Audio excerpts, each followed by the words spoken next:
Hello everyone, welcome back and happy Saturday. First of all, thank you very much for last week contributing to some ideas and helping me formulate some clear content ideas for 2025 and a renewed purpose for 5 over 50. So these two videos, last week and this week, were really about approaching the end of the year and taking some time together to reflect and realign and refresh ourselves for 2025. As promised, this week is about giving you 5 steps to close out 2024 with clarity and purpose through the values that I share with you here on this channel: joy, strength, simplicity, spirit and beauty. Personally, rather than setting New Year's resolutions, I think it's a more useful exercise to think about the challenges and lessons which have come from the past year and to reflect on those and create some space in 2025 for what truly matters to you. So let's look at these 5 steps together. The first is celebrate your wins.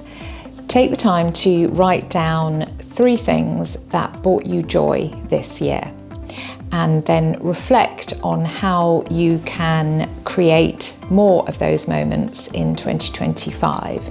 For example, it could be that you got a promotion. It could be that you are creating balance in your life, or perhaps you've added a new positive habit to your daily routine.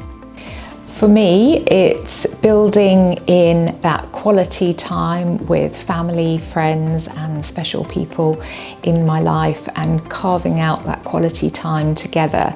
And I want to make sure that I plan more of that into 2025. Secondly, it's celebrating 4 years of being cancer-free and managing other health challenges that I've had along the way. And I want to make sure that I really continue with my wellness and fitness routine and keep going forward in a positive way like that. And then thirdly, it's stretching my creativity and producing content here on YouTube, and I want to make that even better in 2025. The second step is acknowledge how resilient you are. Think back and see if there's one thing that you had to overcome in 2024, a challenge that you got through, and how did it strengthen you? What did you learn about yourself? So for example, did you experience a change to your health this year? Did you go through empty nest syndrome? Have you had a change in a close relationship? Reflect back and think about what each of these things might have taught you. So once you've looked at where you found joy and how you found your strength, what you got strength from, then think about the third thing, which is decluttering your mind and your life. So people talk about having a spring clean, but personally I like to declutter in the new year and have a new year declutter. So I've talked about this before in my video Take Your Power Back, which I'll link. And what I suggest is starting small, keeping it minimal but making it really meaningful. So literally set a timer for 10 minutes and declutter a small space in your home and watch how that brings calmness and clarity to you and your environment and also your headspace as well.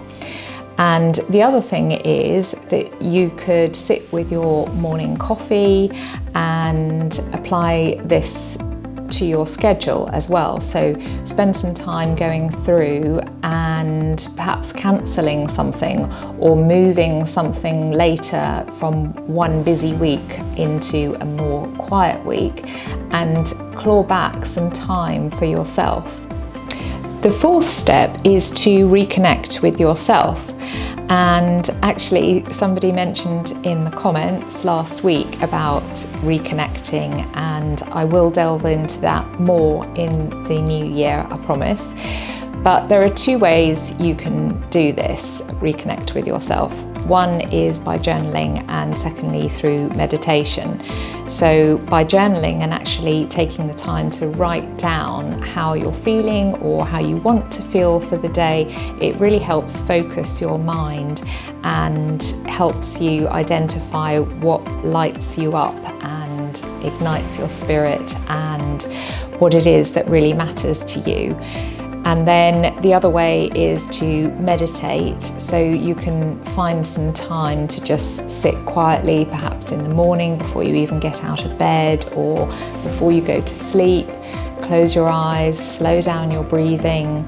You can do this as well on a commute and think about perhaps what it is that you're grateful for or what you want to achieve for the day, and it's just another really useful tool and a way of checking in with yourself. So we've looked at what you can do to bring more joy into your life next year.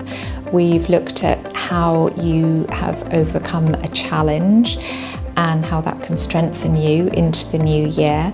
Then we've looked at decluttering your mind and your life, and also how to reconnect with yourself. And the final step is a reminder to look for the beauty in everyday life.